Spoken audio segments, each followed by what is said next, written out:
গ্রামে গ্রামে কালেকশন করেছে, এই ওসর আদায় করে নিজে খাওয়া যা খারাপ, তার থেকে বেশি খারাপ বেশি খারাপ বেশি খারাপ নিজের ওসরটাকে না বিলি করে গোপন রেখে দিয়ে নিজে ভোগ করে নেওয়া। তবে আজকের আলোচনাটা ওসর সম্পর্কে আলোচনাটা সকলকেই জানতে হবে। না জানলে অন্যান্য আমল হয়তো এটা পালন না করলে কবুল না হতে পারে।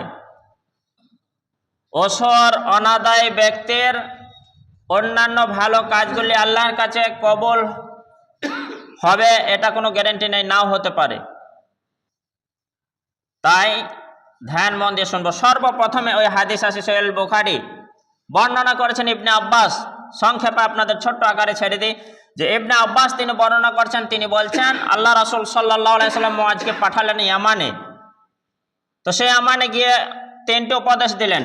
সর্বপ্রথম তাদেরকে বলবে যে আল্লাহ এক আর আমি আল্লাহ রাসূল, অর্থাৎ মুহাম্মদ সাল্লাল্লাহু আলাইহি ওয়াসাল্লাম আল্লাহ রাসূল, এ কথাটা বলো। ইয়ামানবাসী যদি মেনে নেয় তাদেরকে বলবে দিনের রাতের মধ্যে 24 ঘন্টায় 5 বার আল্লাহ তাআলা নামাজ ফরজ করেছেন। এই নামাজের কথা, 5 ওয়াক্ত সালাতের কথা তারা যদি মেনে নেয় তাদেরকে বলবে ইয়ামানবাসীকে জানিয়ে দিও মুআজ যে আল্লাহ তাআলা ধন সম্পদের যাকাত ফরজ করেছেন, মালের যাকাত ফরজ করেছেন, ফসলের যাকাত ওসর ফরজ করেছেন, এটা জানিয়ে দিও। আর সেই ওসরের যাকাতটা কি করতে হবে, ফসলের যাকাত ওসরটা কি করতে হবে, তো খাজো মেন আগনিয়াইহিম, মালদারদের মধ্য থেকে যাদের ওসর বেরোচ্ছে তাদের কাছ থেকে নিয়ে নিয়ে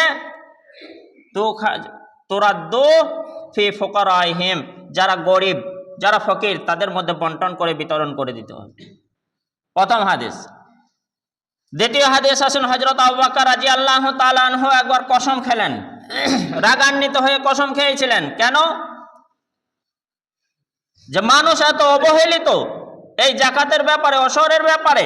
তাই তিনি হযরত আবু বকর বলেন আল্লাহ, আল্লাহর কসম খেয়ে বলছি, ওয়াল্লাহি লা আকতুলান্না, আল্লাহর কসম খেয়ে বলছি তার সঙ্গে আমি যুদ্ধ ঘোষণা করব। মান ফাররাকা বাইনাস সালাত ওয়াজ যাকাত, যে ব্যক্তি নামাজ আর যাকাতকে আলাদা আলাদা করে দিতে চায়, নামাজ পড়বো যাকাত দেব না, নামাজ পড়লে হবে যাকাত লাগবে না, নামাজ পড়ে যাও যাকাতের প্রয়োজন নেই, এই রকম যারা বলে, যে ব্যক্তি বলে তার সঙ্গে আমার যুদ্ধ ঘোষণা। সহিহ বুখারীর হাদিস। হযরত ওমর এই কথা শুনলেন। হযরত আবু বকর আরো বললেন, যদি কোনো ব্যক্তি এমনকি একটা ছাগলের বাচ্চা যাকাত দেওয়া হতে বিরত থাকে, যে যাকাতটি রাসূলুল্লাহ সাল্লাল্লাহু আলাইহি ওয়াসাল্লামের হাতে তুলে দেওয়া হতো, রাসূল সাল্লাল্লাহু আলাইহি ওয়াসাল্লাম বিতরণ করতেন রাসূলের জামানায়, তো সেই ছাগলের বাচ্চা যাকাত দেওয়া হতে যদি বিরত থাকে তার সঙ্গে আমি যুদ্ধ ঘোষণা করছি। হযরত ওমর রাদিয়াল্লাহু তাআলা আনহু তিনি বললেন যে আল্লাহ তাআলা হযরত আবু বকরের অন্তরকে কুশাদা করে দিয়েছেন, প্রশান্তি করে দিয়েছেন। সুবহানাল্লাহ। তো যাকাতের কত গুরুত্ব, যে যাকাত না দিলে মুসলিম হয়ে থাকবে, আল্লাহর নবী সাল্লাল্লাহু আলাইহি ওয়াসাল্লামের উম্মত হয়ে থাকবে, আর যাকাত দেবে না, নামাজ পড়বে, তাদের সঙ্গে যুদ্ধ। গায়ের মুসলিমদের দুশমনদের সঙ্গে যেমন যুদ্ধ করতে হয় সেরকম যুদ্ধ যারা যাকাত দেবে না, মানে যাকাতটা দিতেই হবে, ওসরটা দিতেই হবে। আবু দাউদের হাদিস, আল্লাহ তাআলা নবীকে জানিয়ে দিলেন, নবীকে বলে দাও ইন্নাল্লাহ লাম ইয়াফরুজু যাকাতা ইল্লা লিইউতাইবা মা বাকিয়া মিন আমওয়ালিকুম, আল্লাহ তাআলা যাকাতকে এই জন্যই ফরজ করেছেন বাকি মালটাকে পবিত্র করার জন্য। আপনি যদি ধানের ওসরটা ভেবে নেন, কোরেটেন ধান সর্বপ্রথম আপনি ভাবেন অপবিত্র আছে, কোরেটেন ধান সর্বপ্রথম আপনি ভাবেন অপবিত্র আছে, আল্লাহ রাসূলের কথা মতো একটিন যখনই বার করে দেবেন 19টিনটা আপনার সেটা পবিত্র হয়ে গেল। এ হাদিস অনুযায়ী যে কোরেটেন ধানটা আপনি ভেবে নেন আপনার কাছে যখন রয়েছে সেটা অপবিত্র, আল্লাহ রাসূলের কথা মতো যখন একটিন ওসর দিয়ে দিলেন সেটা আপনার জন্য পবিত্র হয়ে গেল 19টি। যদি না দেন অপবিত্র, আল্লাহ রাসূল বলেছেন সেই মাল খেয়ে পড়ে দান করে কিছু অপবিত্র মানলে আপনার ইবাদত কবুল হবে না। আল্লাহ রাসূল সাল্লাল্লাহু আলাইহি সাল্লাম আর বললেন মান আকামাস সালাহ, যে ব্যক্তি নামাজ পড়ে, ফজর পড়েছে, জোহর পড়েছে, আসর পড়েছে, মাগরিব পড়েছে, এশা পড়েছে, তাহাজ্জুদ পড়ে, ঈদ কোরবানি জুমা সব নামাজ পড়ে যায়, কিন্তু লাম ইউতি যাকাত, যাকাত প্রদান করে না, যাকাত দেয় না, ওসরটা দেয় না, ফালাইসা বিমুসলিমিন, সেই মুসলমানের কোনো প্রয়োজন নেই আমালুহু, তার আমল। পরিষ্কার কথায় বুঝতে পারলাম যে রাসূল সাল্লাল্লাহু আলাইহি ওয়াসাল্লাম বলেছেন যদি হ্যাঁ নামাজ পড়ে যায় ব্যক্তি, সে ভালো মানুষ সত্যি, তাই নামাজ পড়তে এসেছে, কিন্তু ওসরটা যদি না দেয় তার নামাজ পড়ার কোনো কাজে লাগবে না, লাভ হবে না। কারণ তার হয়তো খাওয়াটা সেই ওসরের টাকার মধ্যে আছে, পোশাকটা ওসরের টাকার মধ্যে আছে, ধানের মধ্যে আছে, আর সেটা অপবিত্র, আর অপবিত্র মাল নিয়ে খেলে পড়লে সেটা তো ইবাদত হবেই না, হবে না। তাই সাবধান। এইবার আসুন, ওসর কাদের কাদের মধ্যে বিতরণ করতে হবে সেই আয়াত আপনাদের আমি শোনাই। সূরাতুত তাওবা 60 নম্বর আয়াত। আল্লাহ তাআলা বলেন, ইন্নামাস সাদাকাতু লিল ফুকারা, নিশ্চয়ই ওসরটা, নিশ্চয়ই সাদকাটা ফকিরদের জন্য। তারপরে আত্ম করে 7 শ্রেণীর মানুষকে আনলেন। ওয়াল মাসাকিন, তার মানে ওয়ালিল মাসাকিন, মিসকিনদের জন্য। ওয়ালা মিলিনা আলাইহা, ওসরের কাজে নিযুক্ত ব্যক্তিগণ। ওয়াল মুআল্লাফাতি কুলুবুহুম, যাদের মন জয় করার প্রয়োজন তাদের, ইসলামের স্বার্থে। ওয়া ফির রিকাবি, গোলামকে মুক্তির খাতে। ওয়াল গারিমিনা, ঋণগ্রস্ত মানুষদেরকে। ওয়া ফি সাবিলিল্লাহ, আল্লাহর পথে জিহাদের খাতে। ওয়াবনে সাবিল, আর যারা একবারে পথিক, রাস্তার পথিক অর্থাৎ মুসাফির। আবার একবার বলে মহান আল্লাহ তাআলা সূরাতুত তাওবা 60 নম্বর আয়াতে আল্লাহ তাআলা বললেন, ইন্নামাস সাদাকাতু লিল ফুকারা'i ওয়াল মাসাকিন ওয়াল আমিলিনা আলাইহা ওয়াল মুআল্লাফাতি কুলুবুহুম। মহান আল্লাহ তাআলা এই সদকাকে, ওসরকে, যাকাতকে ফরজ করে দিলেন, বিতরণের অংশটি বলে দিলেন 8 শ্রেণী মানুষের মধ্যে। 1 নম্বর ফকির, যারা ফকির, যারা ফকির, যারা ফকির। 2 নম্বর মিসকিন, যারা নিঃস্ব, যাদের কোনো সম্পদ নেই, একেবারে গরিব নিঃস্ব তাদেরকে। 3 নম্বর, যারা ওই কাজে নিযুক্ত থাকলো, আদায় করলো ওসর, ওসর দায়িত্ব করে জমা করলো, ওসর বন্টন করার সেই কাঁধে ভার নিয়ে নিল, হয়তো ঘরে ঘরে চেয়ে এনে জমা করলো, যাই হোক কালেকশনকারী, কালেক্টর, তার জন্য একটা অংশ থাকবে।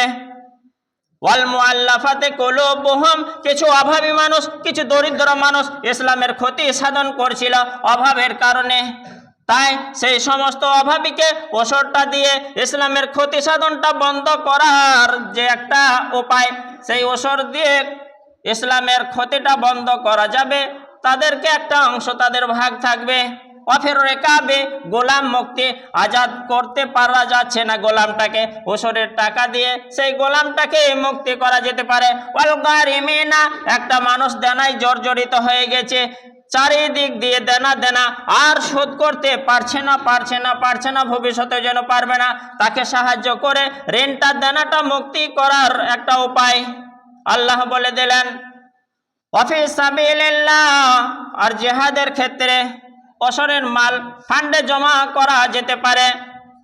ওয়াবনে সাবিল, বহু দূর দূরান্তের, এদিকে ধরুন হাওড়া 24 পরগনার এক ব্যক্তি আপনার মসজিদে যদি আসে, সে বড় লোক হোক, মালদার হোক, কাছে কিচ্ছু নেই, গরিব হলেও ভালো ভালো, তার কাছে কিচ্ছু নেই। শিলিগুড়ি থেকে এক ব্যক্তি ধরুন এসছে, আপনার মসজিদে এসছে, সে গরিব বড়লোক দেখার দরকার নেই, সে একবারে খালি হাতে, তাকে কিছু দান করে ওসর থেকে কিছু দিয়ে তাকে সাহায্য করা যেতে পারে। এই 8 শ্রেণীর মানুষকে এই ওসরের মাল, যাকাতের মাল দেওয়া যাবে বা দিতে হবে। ফারিজাতাম মিনাল্লাহ, আল্লাহ তাআলা বললেন এটা হচ্ছে আল্লাহর বিধান।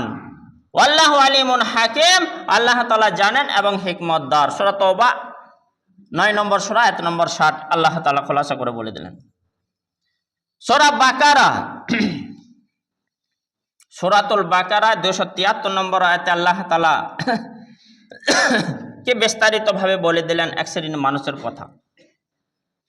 লিল ফুকারাইল্লাযিনা উসিরু ফি সাবিলিল্লাহ,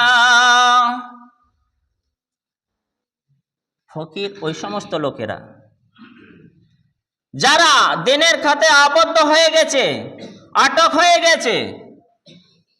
ওই সমস্ত ফকির লা ইয়াস্তাতিউনা যারবাম ফিল আরদ, যারা জমিনে এখান ওখান করে বিভিন্ন জায়গায় গিয়ে সাহায্য চাইতে পারবে এরকম ক্ষমতা তাদের নেই। আছে তো, আপনার গ্রামেই আছে, আপনার পাড়াতেই আছে। এমন মানুষ আছে, সে পাশের গ্রামে বড়শিজি, কানাইপুর, গোপালজলা, আদিরাপাড়া, মেতরপুর, মাঠপলসা, মহিষুটি, রোগারপুর, সলপা, এদিকে গিয়ে ঘাট পেতে কিছু চাইতে পারবে না বা যেতে পারবে না। আপনার গ্রামে আছে, আপনার পাড়াতে আছে, আপনি চেয়ে দেখেন, ভালো করে খেয়াল করে দেখেন। তো এই মানুষের জন্য আল্লাহ তাআলা বলে দিলেন, তাদের একটা অংশ আছে, তোমরা তাদেরকে গুরুত্ব দিয়ে দেখছো না, ভালো করে দেখো, গুরুত্ব দিয়ে দেখো, ভালো করে দেখো, গুরুত্ব দিয়ে দেখো।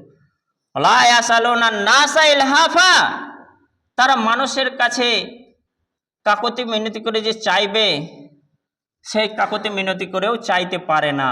ওয়ালা ইয়াসালুনা নাসা, মানুষের কাছে চায় না ইলহাফা। তো তাদের জন্য একটা অংশ রেখে তোমাদের উচিত তাদেরকে দিয়ে দেবে কিছু কিছু করে।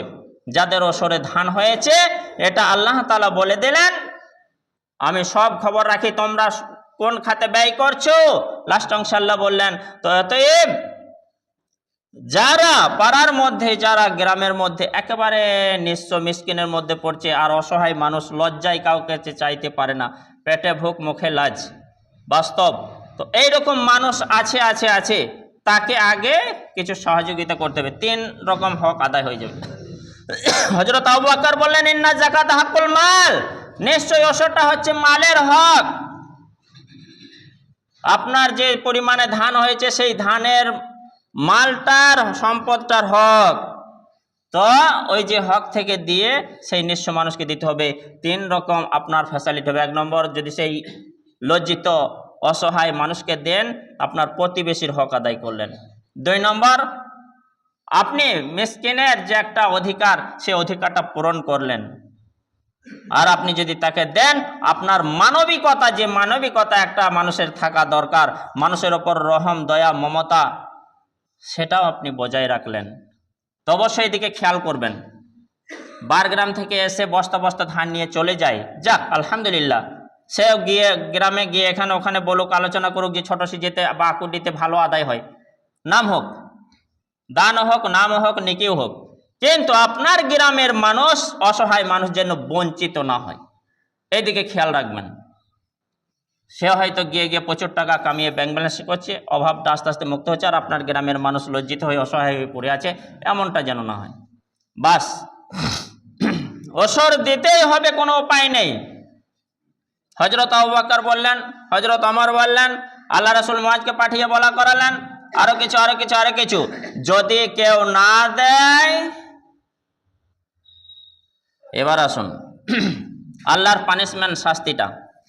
হাসরের মাঠে সেই ওসরের মালটাকে, ধানটাকে 20 টিন, 1 টিন, জ্বর টিন আপনার বেড়েছে, 5 tin, 10 tin, 20 tin, 25 tin, 30 tin, যা বেরো হবে, চালাকি চলবে না।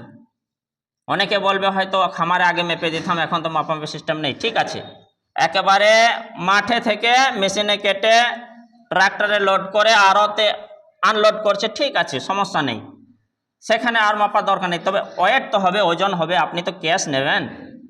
যদি ওয়েটের দিকে যান, 20 অংশের 1 অংশ বার করবেন, বা ক্যাশে যদি আসেন, ক্যাশে 20 অংশের 1 অংশ, 20,000 হলে 1,000, 200 মানে 2,000 হলে 100, আপনার 20 ভাগের 1 ভাগ, সেখানেই আপনি দরকার হলে আড়তবালাকেই বলবেন, বার করে দাও তো, বেশি ভালো হবে। না পারলে আপনি পারলে আলহামদুলিল্লাহ, বার করে কিন্তু সেই মালটা বাড়িতে এনে আলাদা রেখে বিতরণ করবেন।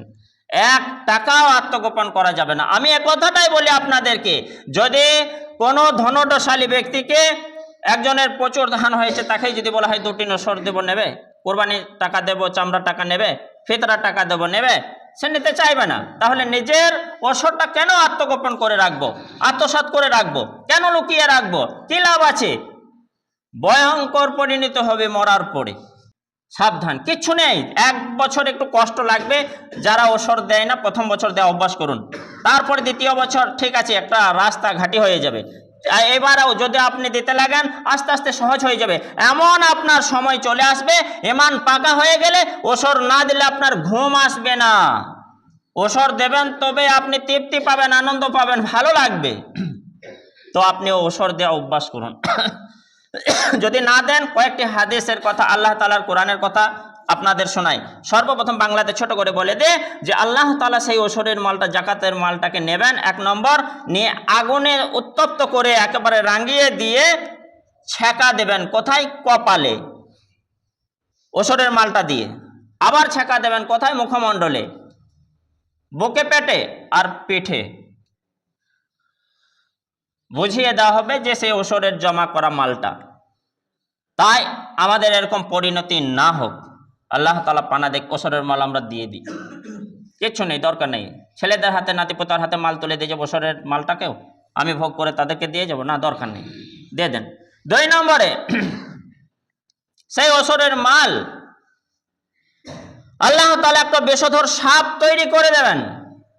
জাকাতের মাল যদি না দেওয়া হয়, বিষধর সাপ তৈরি করে তার গলায় জড়িয়ে দেওয়া হবে এবং বলা হবে দংশন করো, কামড়াও, তাকে কাটো। পিঁপড়ে কাটলে কত জ্বালা করে, জিয়েতে কাটলে আরো জ্বালা করে, বল্লায় বরুলি কাটলে আরো জ্বালা করে, সাপে কাটলে, বিছেতে কাটলে তো সহ্যহীন। আর আল্লাহ তাআলা যে সাপ তৈরি করে দেবেন এই ওসর না দেওয়ার মাল থেকে, জাকাত না দেওয়ার মালটাকে, এ তো বোঝানো খুবই মুশকিল, কঠিন। সেই মালটাকে সাপ তৈরি করে গলায় যে জড়িয়ে দেওয়া হবে, তাকে হুকুম দেওয়া হবে তুমি এক কাজ করো, গালে গালে দংশন করো, একবার এ গালে, একবার এ গালে, আর বলো কি আলা মালুকা আনা কাঞ্জুকা, আনা মালুকা আনা কাঞ্জুকা, আমি তোমার মাল, জমাকৃত মাল, আমি তোমার সেই জমাকৃত মাল, ওসরের ধান। সাবধান, এমনটা যেন আমাদের কারো না হয়। অর্থাৎ আমার জমিতে যে পরিমাণ ফসল হয়েছে 20 অংশের 1 অংশ বার করে দিয়ে আমি অবশ্যই বিতরণ করার চেষ্টা করব আজকে থেকেই। অনেকে হয়তো একটা সমস্যায় বা চিন্তায় পড়ে যায় যে ভাগে চাষ করেছি, হয়তো আমি আব্দুল সামাদ একজনের জমি আমি 2 বিঘে, 1 বিঘে, 5 বিঘে ভাগে চাষ করলাম। তো হ্যাঁ, সম্পূর্ণ ধানটা টোটাল করার দরকার নেই, আমার যেটা অংশ মালিককে যা দিয়ে দিলাম, মালিক ওসর দেবে। ধানের ভাগে এলে হাফ হাফ ভাগ ভাগ যেমন ভাগ আছে, তো আমার যে মালটা আসবে, আমার যে অংশটা আসবে, হাফ যদি আসে সেই হাফ অংশের জাকাত আমি ওসরটা বের করে দেব। যদি দিয়ে দিই মুক্ত, আর যদি না দিয়ে অবশ্যই আটকে যাবে। আল্লাহ সুবহানাহু ওয়া তাআলা কুরআনুল কারিমে যত বিধান দিয়েছেন, 2টি বিধানকে পরস্পর অ্যাড করে দিয়েছেন, মানে যোগ করে দিয়েছেন আর্থিকারণের মতো। যে কারণে কুরআনুল কারিমে সর্বাধিক হুকুম ওয়াকিমুস সালাহ, তোমরা সালাত প্রতিষ্ঠা করো, নামাজ কায়েম করো। পাশাপাশি ওয়াতুজ যাকাত এই জিনিসটাকে এনে দিয়েছেন একাধিক জায়গায়, অনেক জায়গায় সেম টু সেম ভাবে যে ওয়াকিমুস সালাহ ওয়াতুজ যাকাত, হে মানব সকল তোমরা নামাজ কায়েম করো, যাকাত প্রদান করো। হে মানব সকল তোমরা নামাজ কায়েম করো, যাকাত প্রদান করো। হে মানুষগণ, আমার বান্দাগণ, তোমরা নামাজ পড়ে যাও আর ওসর দিয়ে যাও।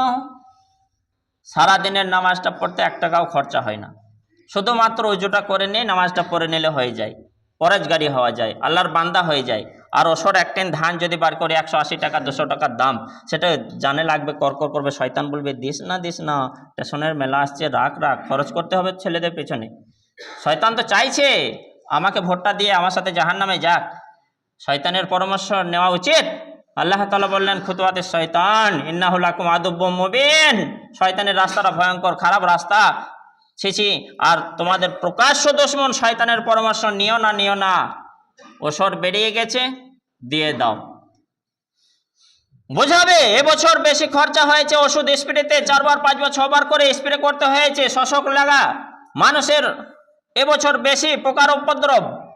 শয়তান অনেক পরামর্শ দেবে, অনেক কান ভাঙানি দেবে, অনেক বোঝাবে, কোনো কথাতে কান দেওয়ার দরকার নেই। আপনি যখন যাবেন সাদা কাফন মুড়ে শুধু খালি হাতেই তো যাবেন, ওসরটা দিয়ে গেলে আপনার বুকে বল রেখে দোনজার খাটে আপনি পার হবেন। আর ওসর দিয়ে গেলে চারিদিক থেকে ঝুপে ঝাড়ে পার হলে কাপড়ে টেনে ধরে না, কুলেখাড়া কাটাতে আরে, তো সেরকম আপনি ঋণ নিয়ে যাবেন। ওসর না দিয়ে কবরকে গেলে কি নিয়ে যাবে? তো সাবধান, আমি পরিষ্কার কথা বলে রাখি, এটা ভেবে নেবেন যে আমার মালটাকে পবিত্র করতে গেলে আর সেই মাল থেকে বরকত নিতে গেলে, সেই মাল থেকে দান সাদকা নিতে গেলে, সেই মাল থেকে ইবাদত নিতে গেলে, ফজিলত নিকে সব নিতে গেলে, আল্লাহকে সন্তুষ্টি করতে হলে আমাকে ওসরটা পরিপূর্ণভাবে বাই করে দিতে হবে। বলতে দুঃখ লাগে, একেকার মানুষ ছিল তারা বেচারা কবরে ধান ঝাড়ার সময় ওই যে মেশিনে ধানটা পড়ে না, সামনের ধানটা পাথর পাথর হয়, আর পালা দিয়ে ধানটা নিয়ে যেয়ে লাস্টের দিকে যেখানে বোঝ জমা হয় ধানটা একটু আগড়া আগড়া হয়, তো ওসর দিত, কিন্তু নিয়তটা একটু গড়বড় খারাপ ছিল। নিজে ধানটা 19টি নিত, এই যে পাথর পাথর ধানটা, আর ওসরটা দেওয়ার সময় আগড়া আগড়া। তাহলে আল্লাহ কি এসর নেবেন? না, কবুল হবে না। তো সাবধান, আপনার যেমন ধান হয়েছে সেই ধান আপনি পাইল করে মিশ্রিত করে সেরকমই দেবেন। আপনার অজান্তে চলে গেলে সেটা আলাদা কথা, নিয়তকে খোলাসা করে রাখবেন, আমার যেমন ফসল হয়েছে আমি তেমন ফসল 20 অংশের 1 অংশে দেব। ধান খামারে ঝাড়ালে খামারে আপনি বের করে নেবেন বা মেপে বের করে নেবেন। যদি মনে করেন আমি ধানটা 20 ভাগের 1 ভাগ বের করবো, আলহামদুলিল্লাহ। আর না হয় পয়সা বিতরণ যেহেতু করে থাকেন, পয়সাও 20 অংশের 1 অংশ বের করে আপনি অবশ্যই বিতরণ করবেন। যারা চাইতে আসবে তাদের হাত পাতলে শুধু হাতে ফেরাবেন না, ওসরের যেমন হোক 2 টাকা 5 টাকা 10 টাকা 20 টাকা দেবেন। আর বিশেষ করে 1 নম্বর আপনি যেটা খেয়াল করবেন, আপনার পাড়ার মধ্যে, আপনার প্রতিবেশীর মধ্যে যদি একেবারে অসহায়, বলে দিলাম তো ইনকামের রাস্তা নেই, কোথাও ইনকাম করতে যেতে পারে না, কোথাও চাইতে যেতে পারে না, অনেকে বলে নামাজ পড়ে না, কেন দেবো না? তো আল্লাহ তাআলা বলেন না, এটা শর্ত দেন নাই যে নামাজ পড়লে ওসরটা দিতে হবে, তা বলেন নাই। সে মুসলিম আছে, নামাজ পড়ে না, আল্লাহর কাছে হিসাব সে দেবে, কিন্তু আপনাদের পাড়াতে যখন আছে আপনি তাকে কাজ করেন, ওসরের অংশ থেকে কিছু কিছু দিয়ে সহযোগিতা অবশ্যই করবেন। আল্লাহ তাআলা আমাদের সকলকে ওসর দিয়ে তৌফিক দান করেন এবং দান সাদকাগুলি কবুল করুন বলি আল্লাহুম্মা আমিন। ওমা আলাইনা ইল্লাল বালাগ।